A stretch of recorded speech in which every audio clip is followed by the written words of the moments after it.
Olá, gente. Bom dia, boa tarde, boa noite. Estamos mais uma vez aqui para mais uma live. Ah, Hoje eu tenho um convidado especial. Eu vou enviar o convite aqui para ele.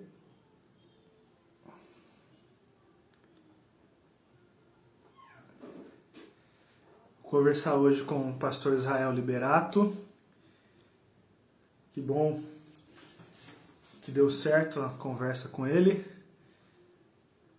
Vai ser muito 10, vai ser muito legal. Se você puder ficar aí para participar desse momento com a gente, vai ser muito bom, tá? O pessoal tá entrando aí. Olá, gente. Tudo bem com vocês? Hoje vou ter um bate-papo aqui com o pastor Israel Liberato, nosso pastor. Deixa eu ver se ele tá aqui já. Assim que der certo, ele vai entrar aqui para participar com a gente. Vamos ver se a internet vai cooperar, mas acho que vai dar certo.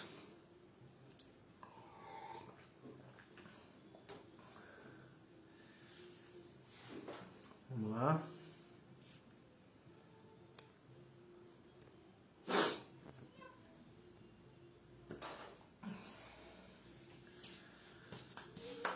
Muita calma nessa hora.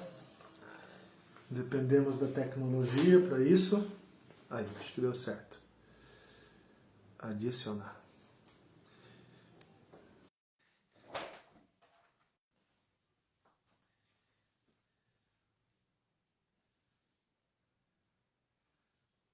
Carregando. Olá, pastor, tudo bem? Pastor Gustavo, como é que vai, querido? Tudo bem, graças a Deus. Melhor agora. Estou aqui conversando com você, conectado a você. Graças a Deus. Bem, que bom, Um bom privilégio, mesmo. pastor. Alegria minha, alegria minha. Esse tempo foi muito legal, te agradeço por isso, né? A gente poder passar um Imagina. tempo junto. Essa distância não tem sido boa, né? E a gente se encontra assim, mas que bom nos aproximarmos dessa forma, desse jeito, através da mídia e também poder falar com os irmãos aí. Eu acho que tem gente aí, eu não consigo perceber daqui, mas você deve ver. Então, Então, o pessoal está entrando agora. tá entrando, então Deus abençoe cada um e que seja um tempo especial, muito especial para a gente. Vai ser legal demais. Amém. Graças a Deus. Eu agradeço mais uma vez o convite aqui. Sim. E tem um pessoal que sempre assiste depois, né? Que fica salvo Ah, na sim, plataforma do Facebook, né? Então o sim. pessoal acaba assistindo, algumas pessoas assistem depois, né? Mas, pastor, eu queria que você falasse um pouquinho de você, o pessoal conhecer um pouquinho mais de você. Eu tenho algumas perguntas aqui, né? Mas é mais para você se apresentar nesse início. Ah, falar sobre mim é difícil, né? É sempre Olha, difícil. é sempre difícil falar sobre você, era melhor responder perguntas. Não, é mais assim, Não, quantos netos você tem, quantos filhos você sim, sim, tem, sua esposa, coisas sim. assim. Eu sou alguém apaixonado, apaixonado demais por minha família. Eu Eu vim de uma família destruída, destruída assim, porque minha mãe logo cedo, ela deixou a gente e eu decidi ao longo da vida, por causa daquilo que eu passei, que eu queria ter uma família e construiria uma família especial e faria tudo que eu pudesse por ela. Então, hoje eu estou casado completo agora 39 anos de casado Uau! e né, uma vida inteira. 2 filhos, 2 noras, 4 netinhos que eu procuro, a maior parte, passar o tempo que eu posso com eles. Todas as vezes minha agenda sempre inclui esse tempo especial com eles, né? E do lado, uma esposa que o fato de eu estar aqui dependeu de uma decisão muito importante dela lá no passado, porque ela teve que abrir mão de algumas coisas especiais na vida para me acompanhar Não é uma caminhada difícil, né? Então, e estou aqui em Londrina já. A maior parte, eu vim de Paranavaí para cá, é, que foi o ministério maior que eu tive, foi em Paranavaí, 7 anos depois vim para Londrina. Vim como presidente da nossa igreja por 3 mandatos, mas o meu coração clamou tanto, depois diretor do ISBRO, mas executivo, mas meu coração clamava tanto por igreja, e eu, minha mulher e eu passamos a orar por 2 anos pedindo, Senhor, dá-nos uma igreja de volta, a gente tem sede de ser pastor. E aí Deus deu essa igreja maravilhosa que é o aeroporto, que eu estou desde 2009, né? Foi onde eu conheci você, me envolvi com você, sua esposa, e aí a gente está aqui, alguns anos depois, numa experiência, nessa troca especial. Hoje você também é um pastor, ela pastora, então minha vida é marcada assim, de gente especial, de pessoas como você, Letícia. Então, eu tenho procurado dedicar minha vida desse jeito. Então, é uma alegria. Inclusive, você me convidar hoje, então faz muito sentido. Muito bom mesmo. Legal, pastor. Eu já te disse isso, né? Mas fica aqui mais uma vez registrado, né? Que você é uma das poucas pessoas que eu permiti pisar no solo sagrado, que é o meu coração, que é a minha alma, né? Sim, Então, isso significa, né? Isso quer dizer que compartilho coisas com você que talvez para sim, mais ninguém, né? sim, A não sim, ser para a Letícia, né? Então, devido a essa confiança, devido a essa história que a gente tem juntos, que sim. está indo aí para. Tem 12 anos, né? Completou 12 anos em abril, né? Você chegou em 12 abril de anos. 2009, né? Se eu não me engano, né? Sim, Então, muito especial para nós também, esse momento aqui. Não é só uma live, né? É só mais um capítulo dessa história que a gente começou, ou melhor, que Jesus começou com a gente, né? verdade, verdade. E que história bonita, história especial. Amém. Ô, pastor, então eu vou começar fazendo umas perguntas aqui, e a primeira delas, só para a gente interagir, para a gente Sim, conhecer um pouco da sua história, e eu sempre falo isso para o pessoal, né, que a gente não quer convencer ninguém de nada aqui, né, mas pode ser que o Espírito Santo, ele, através de uma fala sua, uma fala minha, ele possa mudar tanta coisa, né? Na cabeça de quem está ouvindo, né? No coração de quem ouve essas coisas, né? Porque é assim que o Espírito Santo faz. Ele usa a nossa vida, ele usa as palavras e as experiências que nós passamos para abençoar e edificar outras pessoas, né? eu não Então tenho eu vou dúvida perguntar. disso. Sim, Aham. Pode falar, sim. pastor. Não, quando você liga hoje a TV, quando você, né, vê os jornais, quando a gente vê Face, WhatsApp, tantas falas vazias, né? Então, ter uma conversa séria, falar sobre o que Jesus tem feito, porque o que a gente vai fazer aqui não é falar da gente, é bem o que você disse, Sim, vai falar de quem é que deu sentido para a vida da gente, que é Jesus Cristo. Então, essas são falas que eu não tenho dúvida, eu orei por isso, Senhor, a gente está tirando um tempo gostoso, especial, porque queremos ser uma bênção. Como pessoas foram bênçãos para a vida da gente, continuam sendo, a gente quer, de alguma forma, ser um instrumento nas mãos de Deus para conversar coisas que valem a pena, né? Que é o reino exato. de Deus e a pessoa de Jesus Cristo. Então, sim, muito melhor tempo que a gente pode ter. Legal, legal. Eu vou começar com essa pergunta aqui, pastor. Como é que foi o seu processo de conversão? Você, né, compartilhou um pouquinho sobre a sua história familiar, né? Mas como é que foi que você conheceu Jesus, né?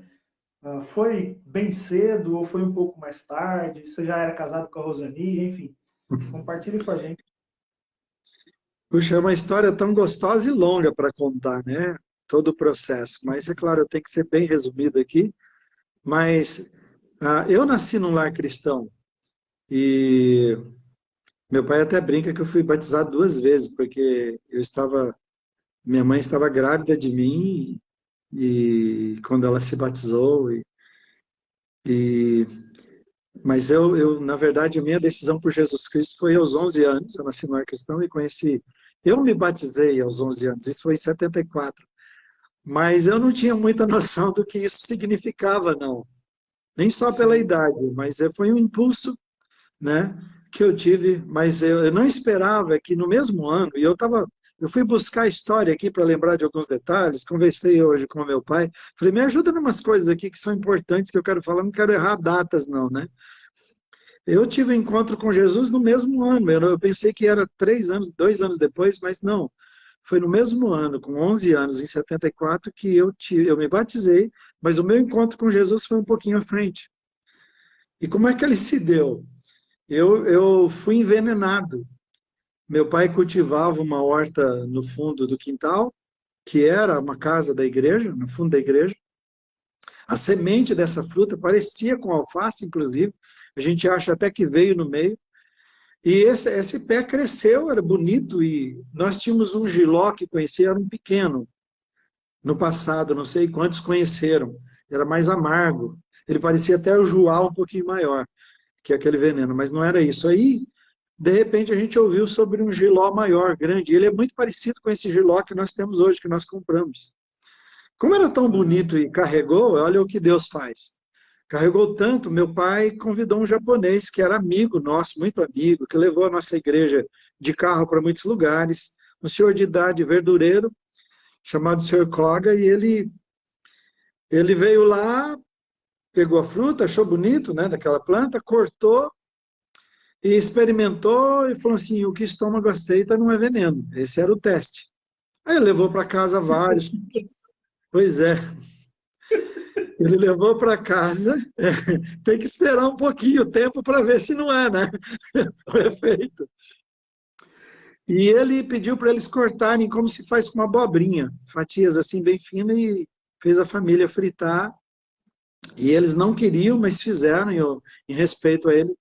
E olha só como é que é. Por acaso chega alguém em casa e meu pai mandou comprar alguma coisa. Eu fui, eu adorava eles, eu passei na casa dele, que era do lado da igreja. E ele, vem cá, vem cá, vem cá, vem cá, você vai comer aqui. Vamos experimentar aqui, da fruta. Aí a família toda ficou muito brava, todos eles em cima de mim, era uma senhora, mais 3 filhas. Não, você não pode, ele não deve, você também não. Aí com muito, mas ele queria que eu comesse, e eu queria, gostava dele. Eu devo ter comido Sim. umas 3 fatias só daquilo.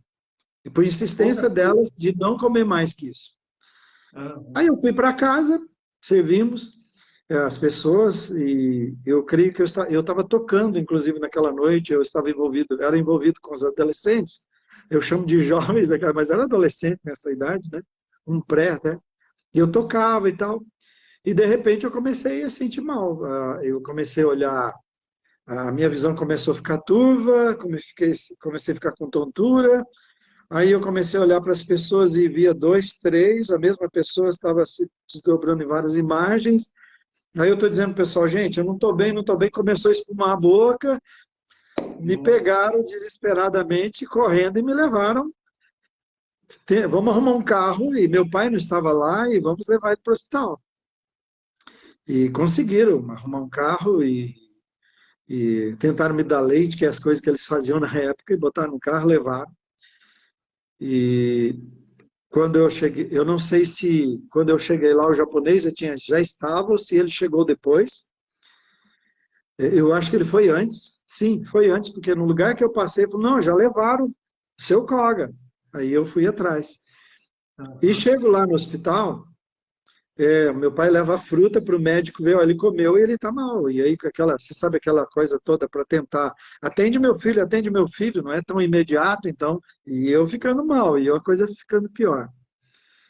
Eu sei que eu entrei para a sala do médico, consultório dele, eu estava consciente, eu percebi, eu ouvi ainda a conversa, quase no finalzinho, quase perdendo o sentido, que meu pai entregou a fruta, ele olhou, olhou e falou, olha, eu vou dar um medicamento para ele aqui, mas você tem um problema, eu não sei o que é isso, eu não conheço. Nossa. E você está ouvindo aquilo ali, né? É uma criança. Aí ele falou assim, se eu der uma coisa muito forte para ele, esse negócio, esse remédio pode matar o seu filho. Mas se eu também der um remédio muito fraco, O veneno que tem nele vai matá-lo, então eu não sei. E aí ele fala a frase fatal e mais importante da minha vida. Só Deus mesmo, eu não sei o que fazer. Bom, O médico imagina falou isso? o médico falou isso. Imagina o desespero do meu pai, né? Ouvindo isto, mesmo sendo um pastor, é muito difícil ouvir isso sobre um filho. E aí, nesse momento, foi a conexão minha com Deus, porque nesse momento é que eu me ligo com Deus. Até então, eu estou vendo outras coisas, estou pensando tudo, estou esperando o médico e, de repente, entenda que alguém da minha idade, eu estou explicando hoje como um adulto, mas isso é toda uma coisa de alguém criança daquela época, então 11 a anos, minha né? compreensão é diferente, né? Eu consigo fazer uma leitura melhor hoje. Mas o que acontece é que eu entro num processo de conversa com Jesus naquele momento, porque quando ele diz só Deus, automaticamente Jesus entra em cena na minha vida, porque você sabe, quando você está numa situação tão grave de morte assim, a sua vida passa como um filme. Ela é rápida, é muito interessante que a coisa vem de uma forma e você passa a pensar nas coisas mais importantes. E o que Deus me fez ver, o que Jesus me faz ver naquele momento, primeiro é perceber ele, falar com ele. O segundo era mostrar a você que eu era um garoto revoltado, rebelde, com um coração tão cheio de ódio e que eu ia morrer mesmo. Era o que ia acontecer naquela hora daquela forma. Então, ao perceber minha vida desse jeito, então, eu consigo falar com Deus. Eu tinha consciência, né? Eu gosto da escola dominical daquela época, porque eu conhecia quase todos os heróis bíblicos. Eu cresci lendo, aprendendo na escola dominical. Então, eu tinha uma consciência de Deus muito importante. Então, aquilo foi especial nessa conversa com Jesus para eu dizer para ele, Jesus, eu entendo o que está acontecendo aqui. E eu estou Sim. vendo quem eu sou. Eu nunca me vi assim, eu não gosto de me ver assim, mas também nunca me senti assim, né? Diante da morte, eu sei que eu não volto mais. Era essa a sensação, porque a esperança foi, né? O médico disse, era isso que eu tinha em mente. E eu falei com Jesus, e orei a ele, eu entreguei a minha vida para ele. E a minha conversa era essa, olha, ele me deu uma paz tão grande, pastor Gustavo, que eu consegui entender que a minha vida pertencia a ele. Se ele quisesse me levar, então eu estava bem agora. Estava tudo bem. Sim. Eu não sei te explicar isso. É impossível fazer isso humanamente. Então, né? Mas eu estava em paz agora. Então, eu sou o seu, minha vida é tua. E o senhor faz o que o senhor achar que tem que fazer. E claro, eu entrei em coma. Eu passei toda uma noite assim, um dia assim, né? O japonês que estava, ele ficou vários dias. Eu não sei se foi 3 ou mais em coma. E mas aí tive essa experiência com Jesus. E interessante que eu saio dali, primeiro, porque o japonês fica, eu venho visitá-lo, ele não me conhece, então eu tenho um lapso de memória, eu perdi algumas coisas da minha memória, e ele perdeu muito, porque nem eu ele conhecia. Ele não conseguiu me conhecer, eu fui lá, ele não sabia quem eu era. Então imagina como ficamos. E até hoje eu não sei o que é isso também que fez. Mas o que é interessante é que para reforçar essa experiência que eu tive com Jesus ali, se porventura eu esquecesse, é impossível esquecer, né? Diante da morte, assim, jamais. Mas era a véspera de Natal e as pessoas para tirar, para brincar, e você sabe, sempre tem as pessoas do sarrinho, né? E daí? Você quase passou, fiquei sabendo que você quase passou o Natal no inferno, hein? Nossa, isso era duro, porque era verdade. Foi essa a realidade que eu vivi. Eu sabia que é assim que ia ser, porque eu tinha consciência da maldade do meu coração naquele dia. E então isso reforçou, mas Deus me deu uma oportunidade, né? E desse encontro com Ele, todos que me conhecem sabem que dali em diante eu me tornei. Meu pai estava lembrando, falou: filho, sabe o que você dizia nessa idade? Que tinha um prédio alto na sua cidade, na nossa cidade, você disse que ia subir lá e pular de lá. Ele falou: era estranho demais essas coisas. Você pegou a bicicleta, você pôs uma faca e saiu porque você disse que ia matar alguém. A revolta por alguém que me desrespeitou, eu era assim. Eu tinha uma história, Nossa. né, de rejeição muito difícil, que eu lutei muito contra isso. E Jesus entra no meu coração, muda e as pessoas começaram a perceber a diferença. Mas hoje, por causa de conversar com meu pai sobre isso e perguntar, eu descobri uma coisa muito especial, além disso que aconteceu comigo. Uma pessoa que é como um segundo pai para mim, que faleceu, eu fiz depois um segundo casamento dele, e ele cuidou, ele foi muito querido quando meu pai, ele e a sua esposa, quando eles saíam, quando meu pai saía e viajava, cuidava de 3 igrejas, ele cuidava de mim e das minhas irmãs, nós não tínhamos a mãe em casa. Minha mãe já tinha se, meu pai e elas tinham se divorciado, ela tinha saído de casa. E aí, ele cuidava da gente. Ele ficou a noite toda lá junto, cuidando de nós dois. Meu pai e ele cuidando de nós dois naquele quarto. Eles tinham que ficar molhando a boca da gente o tempo todo, dos dois. E meu pai evangelizou ele naquela noite. Naquela noite, por causa do que estava acontecendo, ele gostava tanto de mim, que ele tinha como um filho, e ele aceitou Jesus Cristo naquela noite também. Ele se Poxa, tornou um diácono, o irmão Jardicino de Astorga, ele se tornou um diácono da igreja, o melhor diácono, um homem de Deus, de oração. Todo dia que você encontrava, qualquer vez que você encontrava, ele falava de Jesus, ele chorava de tão apaixonado por Jesus. Ele era uma das pessoas mais amadas da cidade, por causa da vida cristã, e ele vivia nas casas dos mais ricos, apesar de pobre, porque eles saíam viajar e diziam, você pode cuidar para a gente? olha só. E era uma pessoa assim, ele faleceu servindo a Deus e se converteu assim. Cara que bebia, que caía de bêbado, se converteu por causa disso tudo. Então, olha que maravilhoso. Foi assim que eu me encontrei com Jesus. E aí a história, eu fiz uma lista aqui depois, aí eu termino aqui falando sobre isso, né? Mas foi especial demais conhecê-lo num momento assim. Era um momento de dor, mas foi um momento tão maravilhoso, porque ele estava lá.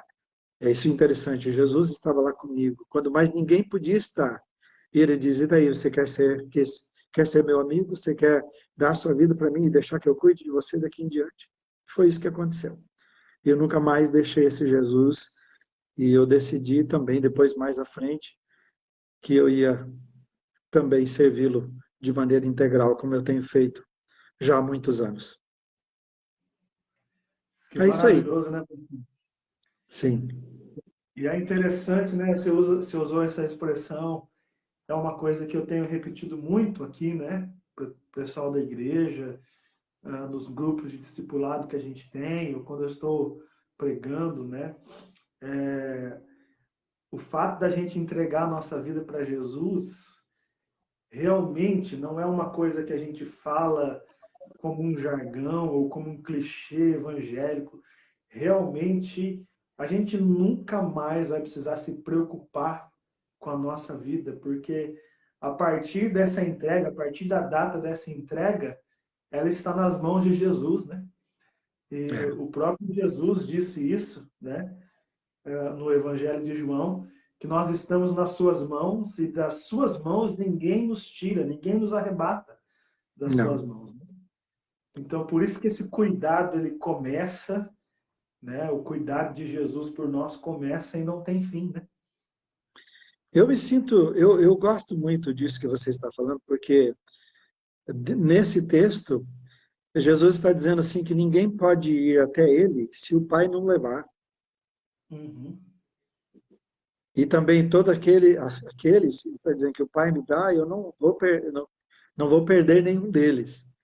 Para mim é maravilhoso porque eu estou aqui em Cristo, porque o Pai me amou e me apresentou para Jesus. Exato, Foi isso que aconteceu. exatamente. Então, um Zé Ninguém, um João Ninguém, um nada, ele olha para mim, não tenho nada para oferecer, ele olha para mim e diz, eu amei você, eu vou te levar para o meu filho, eu quero apresentar você, você vai conhecê-lo e você vai ver a mudança que vai acontecer na sua vida. E Jesus diz, aquele que o Pai traz para mim, eu não rejeito nenhum, eu recebo, e eu vou cuidar dele. E foi isso, mesmo que eu não entendesse muito o que era o meu batismo naquele momento, mas Jesus entendia, me amava e falou, pode deixar comigo, deixa comigo, que já O já resto você eu vai resolvo. entender. Deixa comigo agora. Que legal. É, Essa parte eu não conheço, eu conheci um pouco do seu testemunho, né? Já te vi pregar, usar exemplos disso, mas eu não sabia, não conhecia detalhes, né, como essa questão do envenenamento, né? Depois aquele japonês, o Koga, né, acho que é o nome dele, ele ficou bem? Ficou, eu só não tenho certeza sobre a memória dele, o quanto ele resgatou. Porque eu, por exemplo, perdi uma parte e eu não lembro. As pessoas contam, eu rio daquilo, inclusive é uma parte engraçada da minha vida, e eu tenho que pedir de vez em quando para eles contarem, eu mordi, mas eu não lembro. Eles contam, você fez isso. Eu não acredito, mas... Quer dizer, eu não lembro, mas acredito. Que eram amigos contando. Então, eu imagino que o lapso dele foi maior que ele teve, né, pela idade e pelo tanto que ele comeu. Se foi tão grave para mim, né? Imagino que foi muito mais grave para ele. Eu não encontrei mais, eu mudei e não consegui, perdi contato. Entendi. Então tá, pastor, obrigado por compartilhar esses detalhes. Eu tenho mais uma outra pergunta aqui, né? Que acho que tem a ver com isso, né? Porque desde quando você se converteu, né? Você passou a ter um relacionamento com Jesus, teve muitas experiências que solidificaram esse relacionamento, né? Sim, E, e hoje você pode responder com muita propriedade, né? Com autoridade, inclusive, né? Então a pergunta é: o que é ser cristão para você? Né? Eu estou perguntando isso porque a gente vive um cenário de hum, igreja evangélica brasileira muito caótico, né? Com uma é, compreensão extremamente equivocada, né? sim, Então, sim. o que é ser cristão para você?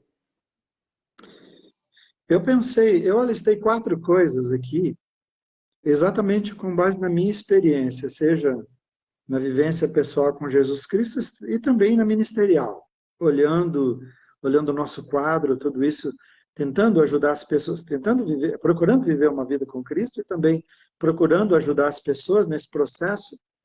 Então, eu listei 4 coisas que eu considero importantes. A primeira delas é, um cristão para mim é alguém que entrou num processo de transformação interior. Começa por aí. Que é totalmente diferente do que a gente entende, do que a gente é ensinado, do que a gente vê, né? Por quê? Por que que nós precisamos de um processo de transformação? Não é algo, é um processo, não é também algo acabado. Isso é interessante, que eu vou falar um pouquinho no segundo, mas a nossa natureza, ela foi corrompida, a natureza humana foi corrompida. Então não há o que nós possamos fazer para mudar essa história na nossa vida, para sermos um homem de Deus, um homem e mulher de Deus, para ser um discípulo dele. Não há o que nós possamos fazer. Se houvesse, a gente não precisava de Jesus. E eu sempre volto para a origem. O que eu quero dizer com natureza corrompida?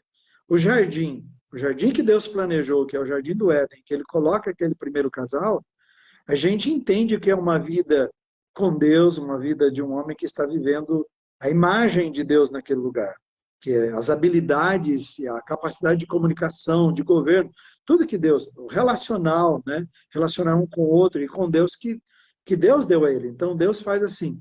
E você vê o que acontece que quando ele desobedece, e eu estava pensando isso, a capacidade que o pecado faz de fazer a gente jogar tudo e trocar tudo que é de bom que a gente tem por uma coisa tão banal, né? Porque Sim, Adão e Eva tinham todo um universo nas mãos deles. E Deus disse: só essa planta aqui, essa fruta no meio do jardim, você não coma. Só o universo é seu, né? Esse universo do paraíso é seu, não é? Aí eu fiquei pensando, até eu vou um pouquinho mais nisso aqui, mas fiquei pensando o seguinte: não é isso que um marido ou uma mulher que se envolve com mais alguém faz?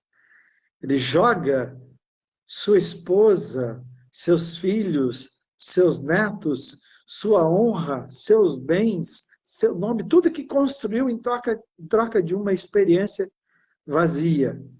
Então, aí a gente consegue entender, não adianta a gente dizer que a culpa foi de Adão e Eva. Então, a gente vê isso. Então, eles fazem essa troca. E o que acontece? Imediatamente, acontece uma coisa tão séria que é a quebra dos relacionamentos aí, para a gente entender o que é essa corrupção. Eu estou falando que é alguém que entrou num processo de transformação interior. Por quê? A natureza corrompida, então o homem se afasta de Deus, se separa de Deus, e eles percebem que alguma coisa está errada, eles se escondem de Deus, não é isso? Deus tem que procurar, cadê vocês? Estamos escondidos, por que vocês estão, né, longe de Deus, separados, escondidos agora? O que aconteceu com vocês? Algo aconteceu. E corremos de Deus, nos afastamos dele. E aí, na conversa de Deus com eles, aí não só quebra o relacionamento com Deus, mas agora os relacionamentos interpessoais. Olha a natureza corrompida. O que acontece? A mulher que tu me deste fez isso. Né? Uhum. Não sou eu o culpado, mas a ordem era para ele. Ele não deu ordem para a mulher, deu ordem para ele. E ele teria que protegê-la. Onde ele estava a hora que ela estava comendo? Ele estava junto, ele não fez nada. Mas ele joga a culpa dela. A mulher diz, foi a serpente. E aí a gente continua, sem entrar em mais detalhes, os filhos deles, Caim e Abel, já imediatamente o primeiro homicídio. Agora você vai dizer assim, foi 25% consequência. da população, né? Hã? 25% da população morreu ali. Aí a pergunta é assim, qual a influência? Foi o meio que fez isso? Quem falou isso para eles? Quem mostrou isso para eles? Quem despertou isso neles? Então a gente vê essa maldição que vem sobre todos nós, e aí a natureza de Deus é corrompida, e por isso, em nós, né? Aquilo que Deus planejou, que era perfeito, perdemos a santidade, e aí nós somos expulsos. Então, quando eu digo assim, nós precisamos, a natureza precisa ser recriada em nós, e isso é alguém que entrou nesse processo, que é algo que nós não podemos fazer, é algo sobrenatural. Então, é alguém que passa por uma mudança sobrenatural. Um cristão é esse. Não é por esforço, por isso, é pela graça que sois salvos, mediante a fé. Isso não vem de vós, é algo que Jesus Cristo faz na nossa vida. Então, e eu acho que cai por terra, se a gente quisesse conversar todas as coisas, todo o esforço humano, religiosidade, todas as coisas que nós aprendemos, não dá. É um processo de transformação interior. Segunda coisa para mim, um cristão é alguém que entendeu o plano de Deus e que definiu, já está definido por Deus, mas que ele também tomou isso como posse para a sua vida. E ele tem um alvo na sua vida. Ele definiu um alvo. Qual é o alvo? Ser tudo quanto Jesus Cristo é. Então, um cristão é alguém que entendeu isto. O projeto de Deus para a sua vida. E que assumiu um compromisso com isso. E qual é o alvo? O que eu busco todos os dias da minha vida? Ser parecido com Jesus. E esse ser parecido com Jesus não é um esforço. Não é o que se diz. Olha, Jesus não é uma foto na parede para eu olhar e tentar imitar. Não, é esse poder transformador que eu já recebi o próprio Jesus na minha vida. Ele entrou na pessoa do Espírito Santo que me faz uma nova criatura e que começa a causar isso cada dia, que põe esse desejo, esse interesse no meu coração de ser parecido com Jesus. Não tem nada a ver com aquilo que muitos estão vivendo hoje e aprendem. Então, não é o tempo, Deus não está levando em consideração o tempo de igreja. Né? Não é isso que ele está falando, ele não está levando em consideração a qual denominação nós pertencemos. Ele não está levando em consideração o que nós fazemos. É claro que tudo isso é importante, mas não é isso.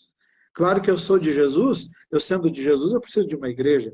Eu sendo de Jesus, eu preciso entender, né, o que ele espera de mim. Tem determinadas coisas que eu vou fazer, mas não são essas que me fazem um cristão. O que me faz cristão é essa busca que eu tenho incessante de ser parecido com Jesus Cristo. Então, o que Deus pergunta para mim e você todos os dias é o quanto nós parecemos com Jesus. Essa é a questão. Sim. Eu tenho 10 anos de igreja, eu sou pastor. Tudo bem, querido. Beleza. Você é parecido com Jesus? Não. Falei, então não adianta nada o seu pastorado, não adianta nada essa sua religiosidade. A terceira coisa para mim, né, eu gostaria de falar a noite inteira, né, disso aqui que eu estou falando, tá bom? Mas nós temos 40 minutos, né? Mais ou menos. A terceira coisa, para mim, um cristão é alguém que entendeu as implicações de ser um discípulo de Jesus. Aí vem no que você está falando. Nós estamos vivendo uma época que as maiores igrejas, né, tirando aquelas igrejas sérias da palavra, mas principalmente as igrejas da mídia, eu vou colocar mais isso, são as igrejas que têm ensinado que você precisa fazer determinadas coisas frequentar um determinado lugar, fazer doações, e então isso te faz um discípulo de Jesus. É isso. Que, na verdade, o que nós temos é essa teologia da prosperidade. Então, as pessoas fazem uma troca com Deus e eles medem a vida deles assim. Você não está doente, você era pobre, agora você tem dinheiro, você tem bastante, você era empregado, agora você é patrão. Então, isso é o cristão. E É o aí, exemplo de interessante... superação, né? Hã? É o exemplo de superação que as pessoas Não, gostam de ouvir. é todo o testemunho que você ouve o tempo todo. E aí eu fiquei pensando que também as igrejas somente eram culpadas disso. Mas quando eu olhei a multidão, que Jesus, foi uma das minhas pregações recentemente, que Jesus fala para a multidão, vocês não vieram até mim porque vocês viram sinais. Vocês vieram a mim porque vocês comeram e gostaram da comida e querem mais comida. Então, nós temos as pessoas que oferecem uma comida errada e nós temos as pessoas que gostam da comida errada. Então, é os dois. A ideia é que Jesus falou, eu fiz sinais e vocês não conseguiram entender nada do sinal. Vocês não viram, eu multipliquei pães para dizer que vocês têm uma fome mais profunda. Eu alimentei vocês para dizer que eu posso alimentar a vida espiritual de vocês. Então, esse é um problema. Então, nesse ponto, um cristão é alguém que entendeu as implicações de ser discípulo de Jesus. E qual é o texto que eu chamo aqui a atenção? É Lucas 9, 23. Jesus está falando exatamente para essa multidão. Se alguém quer ser meu seguidor, o meu discípulo, ele diz, negue-se a si mesmo. Essa mensagem não é fácil de ouvir. Não. Essa é uma igreja que não vai se desenvolver muito, não vai ter muitos admiradores. Isso é uma mensagem que faz muitas lives caírem. Por quê? Pera lá. Não, vamos encher a cara, vamos ver, vamos para o entretenimento, né? Vamos entreter espiritualmente. Não é. A palavra de Jesus, ele vai para a multidão e fala, olha, deixa eu dizer uma coisa, vocês estão tentando me seguir, né? Vocês estão andando atrás de mim. Deixa eu dizer para vocês, se você quer ser meu seguidor de verdade, você precisa de algumas coisas. Ele diz, negue-se a si mesmo, tome diariamente a sua cruz e aí siga-me. O negar-se, ele está dizendo o quê? Aquela coisa mais difícil. Eu trabalho com casais há muitos anos. E o grande problema é que cada um quer fazer a sua vontade. É daí que vem. Sim. Cada um se sente Deus da própria vida e quer que os outros sejam feitos à sua imagem. E até que a gente abra mão disso, se coloque no lugar da outra pessoa, abra mão dessas vontades pessoais, desse egoísmo que a gente tem, dessas inclinações, dos desejos, é muito mais, né? O casamento é só um exemplo, mas dos desejos que a gente tem, essa inclinação para o mal que Paulo fala, o bem que eu quero eu não consigo, mas o mal que eu não quero eu faço, essa inclinação que a gente tem para o mal por causa da natureza corrompida. Então ele diz, você precisa entender uma coisa, se você quer me seguir, você tem que negar isso.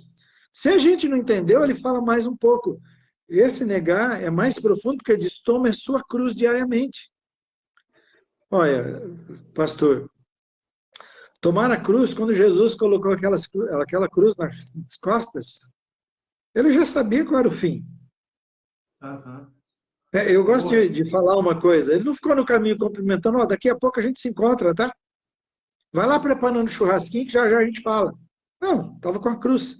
É o seguinte, aquele negócio que a gente ia fazer lá, semana que vem a gente conversa, nós vamos, né, fechar aquele negócio também. Não, ele estava sobre as suas costas, seus ombros, estava a cruz, e ele sabia a crucificação. E aí, eu penso que a melhor definição, veja, nós estamos falando que alguém que entendeu as implicações, o cristão é esse que entendeu as implicações de ser discípulo. Há um preço de ser discípulo. A gente fica pensando que Jesus está pedindo pelo amor de Deus para a gente correr para Ele. Não, Ele está dizendo, você quer? O que você quer? Se você quer, o preço é caro. Não vem para Jesus, sua vida vai melhorar. Claro que vai, mas não dessa forma. Não vem para Jesus pensando que, vou ser livre do inferno agora, vou ter dinheiro mesmo. Não, pode ser que a coisa piore e muito. Haja muitas perdas. Mas é melhor perder o homem ganhar a sua alma do que ganhar o mundo inteiro e perder a alma. Então, esse tomar a cruz é isso. Paulo define muito bem para mim. Ele diz assim, eu já estou crucificado com Cristo. É isso que ele está dizendo, tomar a cruz cada dia. Eu estou crucificado, eu não vivo de outro jeito. Ele falou, quem vive agora não sou eu, é Cristo quem vive, eu vivo para Ele. Então, a vida que eu estou vivendo na carne é uma vida espiritual, por aquele que se entregou por mim. Isso está lá em Gálatas 2:20. Então, isso é a crucificação. E aí ele termina, então, negue-se a si mesmo, toma a sua cruz e é diariamente. Tem muita gente, não, eu tomo a minha cruz, é minha sogra. Não, querido. Se fosse a sua sogra, você estava feliz. Não, é minha mulher, não, isso é de menos. Tomar a cruz é morrer completamente para a gente, para as nossas vontades, aquilo que ele acabou de dizer, para os nossos desejos, e viver o projeto de Deus, o desejo de Deus. E quando ele diz, venha e siga-me, anda nos meus passos. Anda nos meus passos. É isso para mim. Andar nos passos de Jesus, conhecer Jesus, fazer a vontade dele, conhecer os mandamentos dele. Então, isso é ser cristão. Por último, né, para a gente ir cortando e resumindo, por último, eu penso que essa é uma das coisas mais importantes, dentre tantas outras, do meu relacionamento com Jesus, talvez seja uma das coisas mais importantes. Saber que um cristão é alguém que entrou num relacionamento de amor com Jesus Cristo. É porque parece assim, ou você recebe Jesus ou ele vai estraçalhar você. Ou recebe Jesus, senão ele vai te mandar para o inferno. Ou recebe Jesus, senão vai dar tudo errado na sua vida. Você obedece Jesus, ou senão ele está com a listinha, ele vai te pegar na esquina. Sabe, eu tive muito essa compreensão, apesar de eu não acredito que quiseram passar isso para mim, mas eu vivi muito isso. Mas eu fico pensando, se Deus tivesse interesse que o nosso relacionamento fosse com um general de ordens, de regras, então ele mandaria um general, não o seu filho. Mas ele mandou alguém para morrer. Ele não veio para me cobrar. Ele veio para se dar por mim. Então a pergunta que um cristão, um discípulo de Jesus precisa fazer e lembrar e viver é o seguinte: por que eu obedeço a Jesus? Por que eu faço a vontade de Jesus? Porque eu conheci Jesus e agora eu sou obrigado? Não. Por que você convive com a sua esposa e a sua filhinha?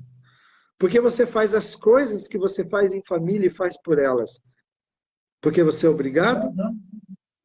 Porque você ama. É uma troca tão maravilhosa de amor. Então, assim, puxa, eu tenho um Jesus que me encontrou lá, perdido, sem sentido. A minha vida, se ele não entra na minha história, eu estava perdido. Muita gente tinha medo. Será que ele vai entrar nas drogas também? Como é que vai ser com ele? Ele é um cara muito rebelde, né? E aí Deus foi me protegendo, cercando a minha vida, e eu entendo que foi um relacionamento de amor. Ele veio aqui para morrer por mim. Ele me amou primeiro. Deus me amou tanto. Então, se eu vou fazer alguma coisa, se eu vou servi-lo, se eu vou andar com ele, é porque ele me ama e me ama tanto que não há o que eu faça que possa pagar esse amor. Então, é tão gostoso experimentar esse amor e retribuir esse amor, que diante da tentação, eu luto comigo, porque eu quero fazer uma escolha de não ceder à tentação por amá-lo e não por medo dele. Sim. Porque ele não vai me abandonar, não vai desistir de mim, mas eu vou fazer, eu te amo tanto que eu não quero ceder a isso, eu quero viver a vida que você deseja para mim. Então, se eu posso fazer um resumo da minha compreensão do que é ser um cristão, você pode ver que não tem nada a ver com fazer. Exato. Tem a ver com ser. Tem a ver com relacionamento com Jesus Cristo. Porque essa transformação, lembra que eu comecei dizendo que é um processo. Diz que é de glória em glória. Eu vendo Jesus cada dia, eu me encontrando com Jesus cada dia. Eu me relacionando com Jesus. Por isso que ele diz, vinde a mim os que estão cansados e sobrecarregados. Ele está falando para nós, cristãos. E eu vos aliviarei. Ele está dizendo, toma sobre vocês o meu jugo e aprendam de mim. Essa vida atrelada a Jesus, de andar com ele, porque tomar a cruz todos os dias, né?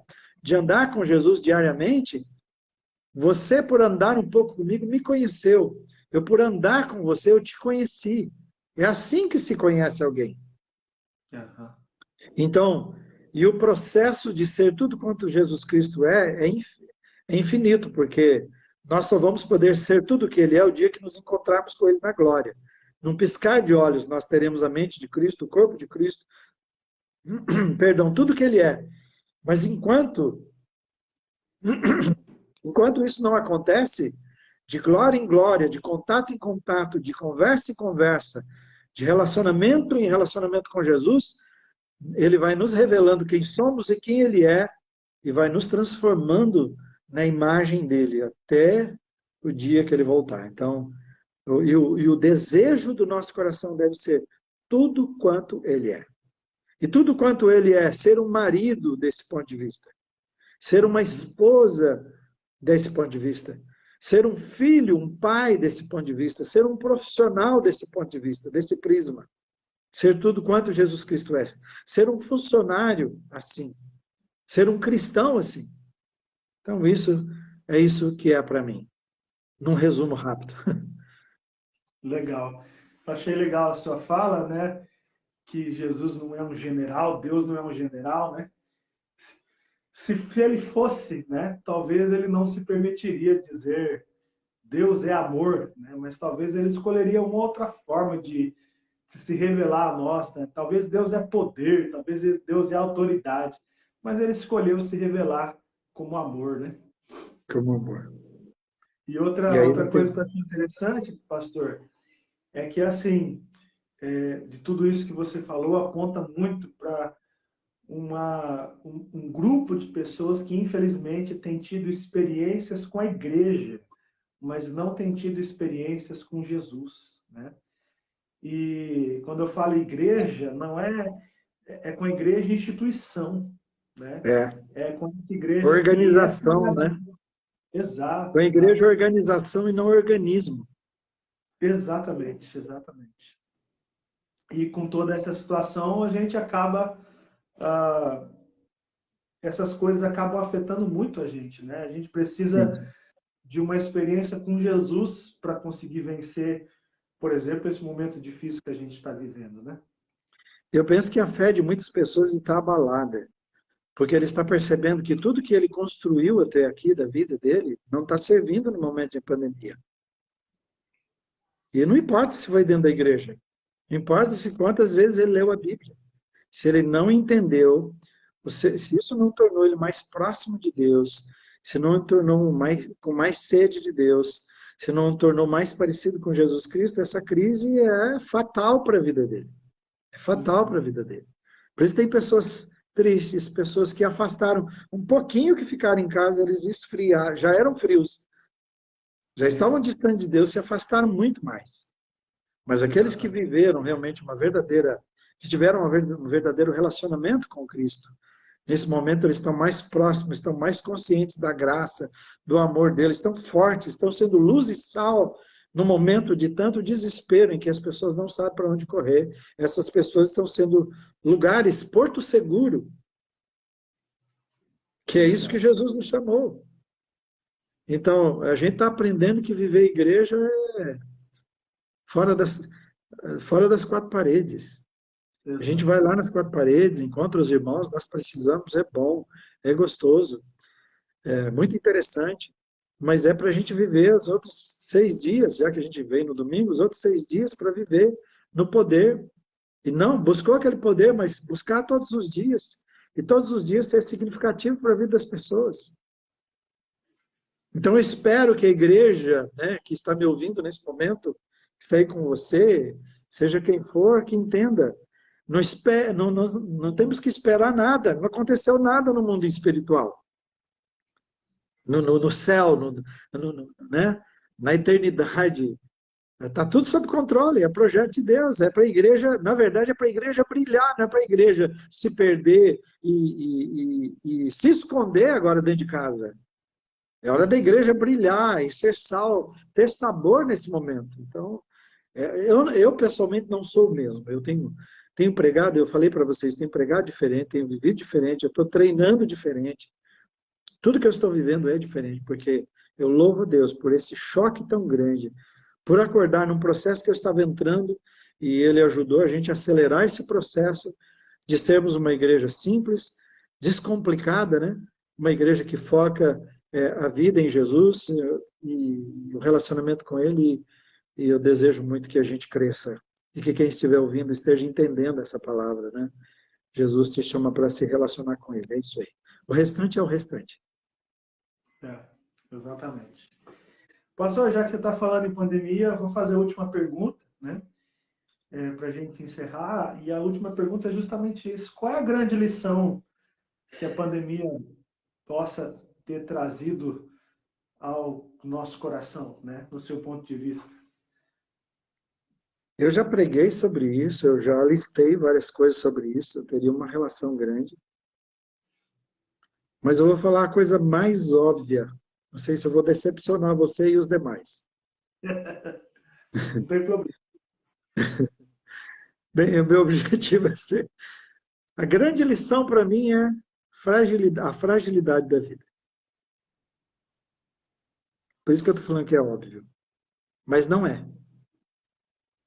Porque eu preguei muito sobre isso e nunca fez sentido para as pessoas que ouviam. Uhum. Agora faz, total. Porque quando está bem, quando tudo está bem, fragilidade da vida, tadinho. Tadinho desse pastor, né? Deixa ele pregar, né? Geralmente é assim. Quando você não está vivendo a situação, aquilo não faz sentido para você. E eu falei muito, você me ouviu, sabe disso. Falei muito sobre dias difíceis que viriam. E as pessoas começaram, nosso Senhor pregou tanto, porque eu coloquei, como eu não podia fazer culto, comecei a pegar flashes das minhas mensagens e mandar para todo mundo. E eles falaram, meu Deus, o pastor pregava isso o tempo todo, a gente não estava ouvindo. A gente não entendeu, o ouvido nosso estava tapado. E eu estava só obediente a Deus, pregando uma coisa que não fazia sentido naquela hora. E o texto de Eclesiastes 7:2, o Espírito Santo usa Salomão para escrever isto, dizendo assim, melhor, 7:2 diz, melhor é ir à casa onde há luto do que ir à casa onde há banquete, porque ali se vê o fim de todos os homens. E ele diz, mas e os vivos o aplicam ao seu coração. Consegue entender? Tem muita gente fazendo festa nesse momento, que tem sido o grande problema, e que a gente tem ouvido o disseminador da doença, do vírus, num momento tão complicado que não entende o valor da vida e a fragilidade da vida. E a gente está vendo esses dois universos dos que negacionistas ou que não se importam e daqueles que, do outro lado, estão vendo o que é isso que eles estão fazendo e levando, muitas vezes, agora mudou, né? Eu até nem não imagino que talvez Deus esteja dando uma lição mais grave, né? Porque aí começou a pegar esses que estavam brincando, achando que e levavam para os seus pais, para os seus avós. Sim. Então diz que há poucos dias a gente tinha os filhos segurando a mão dos seus pais. E agora nós temos invertido, os pais segurando a mão dos filhos. Bem isso mesmo, isso é sério. Então ele diz, é melhor onde há. Então, olha para o nosso cenário. Por que o cenário de luto é melhor? Porque o cenário de luto faz a gente ver que a vida é frágil. Faz a gente entender o fim de todos. Isso é o fim de todos. Não tem rico, não tem pobre, não tem inteligente, não tem nada. Não tem bonito, não tem feio, não tem famoso, menos famoso, não tem cor, não tem raça. Todos morrem pelo mesmo vírus, do mesmo jeito, na mesma situação, não tem o que fazer.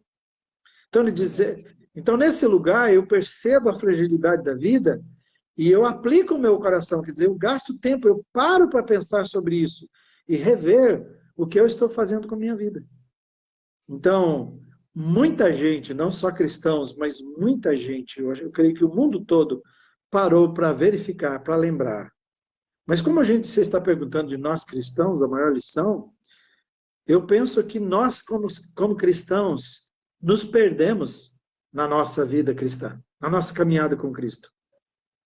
Nos perdemos de tal forma que Nós perdemos o primeiro amor, nós perdemos a sede por Deus em geral, nós paramos de buscar a Deus, nós perdemos assim, aquilo que eu disse, nós perdemos a sensibilidade para a voz de Deus. Quem tem ouvidos para ouvir, ouça o que o Espírito diz à igreja. O Espírito está falando à igreja, falando o tempo todo, as pessoas estavam ouvindo o tempo todo, mas nós pensamos que nós éramos bons demais para ouvir aquela mensagem e que a nossa vida não tinha fim e nós começamos a viver como aquele louco. Jesus disse, eu vou derrubar meus celeiros, deixa eu ver, não cabe mais. Ele não pensou nos outros. Ele não pensou na fome, na miséria, nas pessoas que sofriam. Ele pensou, eu vou derrubar esses celeiros, vou construir outros. Construir outros para quê? Para plantar? Não, para guardar, para armazenar para si. Entende a inversão? E a pergunta Sim. de Deus é, louco, essa noite vão te pedir a sua alma. E o que você tem guardado para Deus, né? Então, o rico para com Deus não é isso. Então, eu penso que nós nos perdemos e começamos a fazer isto. Então começamos a deixar a nossa espiritualidade. A religiosidade ficou em primeiro até. Vamos na igreja, fazemos... Não, espiritualidade para mim é um relacionamento profundo com Deus. Não tem nada a ver com essas coisas. Então, nós nos perdemos como cristãos, esquecemos disso, nos afastamos, colocamos Deus em segundo plano. E nós estamos tendo a oportunidade de ver. E olha, o mundo inteiro está prostrado diante de um vírus. Sim. Nós estamos numa época que as maiores tecnologias estão sendo aplicadas. Os maiores computadores do mundo conseguem fazer comparações e não chega a respostas. Dinheiro investido, tecnologia, potências mundiais estão prostradas. Líderes mundiais estão prostrados. A medicina, a ciência, todos estão prostrados. Para ouvir uma coisa, um simples vírus faz todos nós prostrarmos e dizer, a vida é frágil e a gente tem que repensar o que nós estamos fazendo com ela. Eu lamento, mas eu lamento uma coisa, que muita gente, e nem muitos cristãos também, não vão entender esse momento e vão sair do mesmo jeito que entraram nessa situação, de mãos vazias, espirituais. Então, chegou um tempo da gente entender que os tempos serão difíceis cada vez mais. E somente um verdadeiro relacionamento com Cristo vai garantir a vida da gente. Fora isso, é areia, é palha, e não vai resistir diante das situações difíceis que virão. Então, Deus está nos dando uma oportunidade antes de dias mais difíceis virem, para a gente acordar. Mas o que é maravilhoso em tudo isso é, tudo está nas mãos de Deus. A nossa vida, como você disse, a minha vida lá, está cercada por Deus. E nada, absolutamente nada vai chegar à nossa tenda, às nossas vidas, sem que tenha que ter a autorização dele. E se houver, por mais trágico que seja o que acontece conosco, se houver, nós teremos a presença dele, a graça dele, a força dele, a bênção dele, e ele prometeu que vai transformar em bênção nas nossas vidas. Então, essa é a certeza que eu tenho. Eu não tenho garantia de nada. Pode ser que talvez seja a última live. Vamos ser honestos. Sim, Realistas. Pode ser que seja a última conversa nossa. E ela tem que ser da melhor maneira possível. Tem que ter certeza que eu dei o meu melhor para Deus. Que eu vivi para Ele, para que quando eu passar, a gente não passe. Fique um legado para as pessoas. Olha, servir a Deus é assim. Ser comprometido com Deus foi desse jeito que o pastor Israel, que o pastor Gustavo, que a pastor Letícia viveu, que esses irmãos e irmãs que estão nos assistindo viveram. Ali estava um homem de Deus, uma mulher de Deus. E olha, o chamado não é para mim e você. Todo mundo tem um chamado. Todos, antes de ser pastor, você e eu, nós somos chamados para ser discípulos de Jesus. Agora, o jeito que a gente vai ser tem várias formas, mas todos foram chamados para ser. Eu sou discípulo antes de pastor. Todos nós. E um discípulo viveu uma vida comprometida de obediência. E por acaso eu vou servir sendo pastor. Entende? Então, cada pessoa que está nos ouvindo, você que está me vendo, você está... entenda isso. Jesus te chamou para ser sal e luz. E essa é a coisa mais fascinante que a gente pode ver, a vida mais fascinante que a gente pode ver. As pessoas nesse momento têm que olhar para mim e você e ver como é que se vive no momento da crise, no momento da dor, como é que é ter esperança. Eu gostei de ouvir no summit que nós participamos, que é o Encontro de Liderança Internacional, que está dizendo a esperança que Jesus tem para nós, ela não é somente um sentimento no coração de paz, não, e de força. É muito mais de bem-estar. A esperança é um planejamento estratégico que Jesus tem para a nossa vida. Que Nós legal. sabemos que vai chegar lá, nós sabemos o final. Nós temos a certeza, é viver com propósito, sabe? Isso é maravilhoso. Tá bom, vamos parar por aí. Que alegria poder falar disso. Amém, pastor, amém. Recentemente eu vi um comentário de um senhor muito crente dizendo, né? E eu achei muito lúcido e muito maravilhoso, na verdade, o que ele disse, né? Ele disse três coisas. E ele fala assim: primeiro, Deus não me pode fazer mal. Ele me ama. Ele me Nunca ama. fará. E se ele me ama, ele não pode fazer mal, né, para mim, né? Não. Segundo, mesmo que o mal aconteça comigo, né? No caso, né, a pior coisa que poderia acontecer comigo seria a morte. Isso vai me fazer um bem, porque eu vou estar com ele, né? Exatamente. É. E por fim, eu não preciso correr atrás do meu futuro, porque o meu futuro Jesus já garantiu. Está escondido nele. Ele planejou antes da fundação do mundo. Ele Exato, planejou antes do nosso nascimento. Isso é exatamente. maravilhoso demais. Então, é uma vida que vive todos os dias com propósito. Exato. Eu tô aqui conversando na maior segurança, também ao mesmo tempo com o maior orgulho de ser, orgulho santo, é claro, né? Se é que existe isso, de ser chamado por Jesus, para poder falar da Sim, esperança que a gente tem. No meio e a esperança é na desesperança. E quando mais exatamente. No ninguém meio do tem, a caos, gente né? tem. Exatamente. Pastor, é isso aí.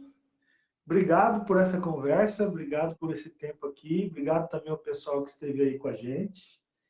Amém. E sem palavras para te agradecer por você compartilhar não só histórias da sua vida, mas as histórias que Deus tem escrito no seu coração, as suas percepções, né? Então, sem palavras para agradecer, de verdade. Amém. Amém. Eu agradeço pelo esse convite, né? E a gente viveu muitos momentos especiais juntos, né? Desde nesses anos que você esteve aqui, e a gente continua vivendo.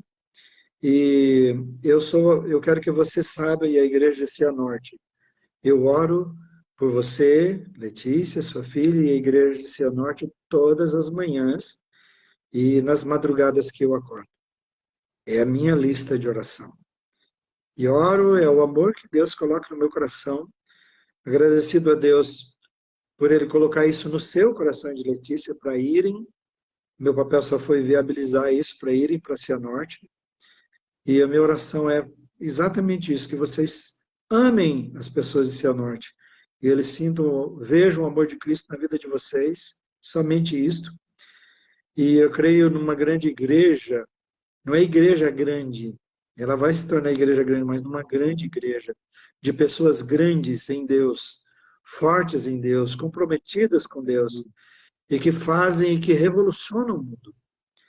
Então, Deus vai levantar Gustavos aí, Deus vai levantar Israels aí, né? Joãos aí, como está levantando, pessoas que levantou na nossa igreja, Marlons e outras pessoas, Deus vai levantar e vai levantar cada vez mais, como eu tenho várias pessoas que servem aqui na nossa igreja que você conhece, Deus vai levantar cada um desses para servir aí na igreja de Cianorte e fazer uma diferença nessa cidade, levando esperança, levando a única mensagem que pode mudar mesmo, porque muda de dentro para fora. É a única mensagem, é o poder de Deus, mas através de pessoas que amam e esse amor sendo visto na vida de vocês. Então, eu peço cada vez mais que Deus fortaleça vocês, use a vida de vocês, e nós temos o maior... Eu vou usar essa palavra dessa forma, porque usar a igreja mãe muitas vezes não é entendido, de sermos parceiros de vocês. Que essa é a verdade. Sim. Né? Mãe dá uma ideia assim, de dependência, e aí vocês crianças, não é isso, de parceiros. Né? Porque é isso que eu sou dos meus filhos hoje. Né? É bem diferente, né? São adultos, eu não sou mais aquele pai. Né? A gente é mais parceiros de vida agora. É uma bênção isso, né? Então eu penso isso, nós somos parceiros de vocês que têm crescido, né, espiritualmente, e Deus tem muito mais, tá bom? Que Deus abençoe com chuvas e chuvas de bênção nesse lugar e use a vida de vocês, e estamos juntos aqui, né? Porque somos parceiros de oração e de todas as demais coisas. Obrigado, Um abraço pastor. do Cianorte. Obrigado. Deus abençoe, gente. Obrigado pela companhia de vocês aqui. Um grande abraço. Valeu. Tchau, tchau. Até breve.